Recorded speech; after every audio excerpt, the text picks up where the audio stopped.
Kaya nga, supplementary yung instructional aids. It could be pictures, it could be videos, it could be maps, it could be diagrams, it could be models. Okay? Kasi guys, itong mga pictures, videos, maps, diagram, it can actually make the topic clearer and more concrete. Okay?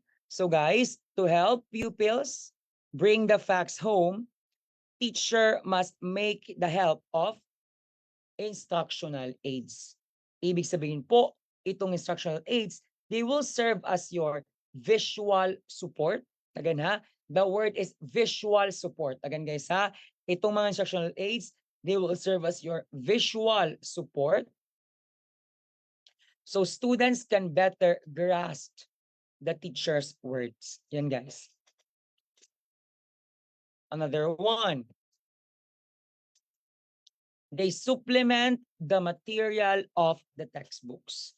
So guys, the books in social studies explicate the specificity. Sabihin guys, anong ibig sabihin yan? Yung mga textbooks guys, they usually explain concepts, mga information, describe ng ideas, but yung mga libro, they cannot give students concrete experiences. They usually only tell and describe. Yun lang guys. That's why kailangan mo ng instructional aids. Again ha, instructional aids like maps, pictures, charts, models, and other visual materials. Kasi po, again po ulit-ulit na, they make the lesson more realistic, more concrete, mas madali mag-gets ng mga bata. And guys, by using instructional aids, the teaching can provide direct, ito guys, direct and purposeful experience.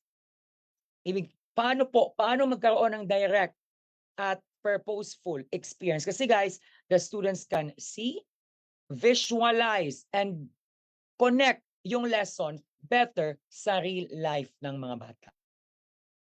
Again ha, from textbook to real life.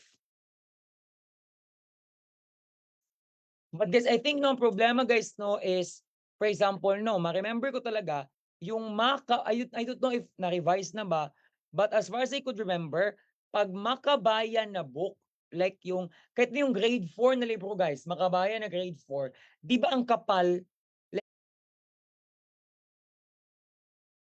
napakakapal, tas wala masyadong pictures. Kung may picture man, black and white. Tama, di ba? Wala masyadong magandang visuals guys, kasi factors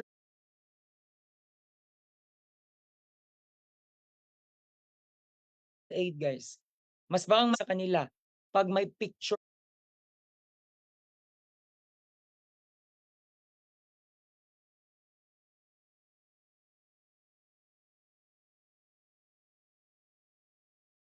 na kasama. Kasi po, pag yung textbook, pure words lang, like words lang good, like kaunti lang yung picture, kung may picture, black and white, pang hindi pa lang na-open ng bata yung picture, ma-bore na siya guys. Yan guys. And dito, they make learning permanent. So, instructional aids are potent motivators. Again na, potent motivators as a result, they enable pupils to learn faster and remember longer. Bakit po learn faster and remember longer? Guys, pag may instructional aids kasi, students are more interested kasi may nakikita sila. And when they are interested with the topic kasi may nakikita sila, they learn faster. And bakit po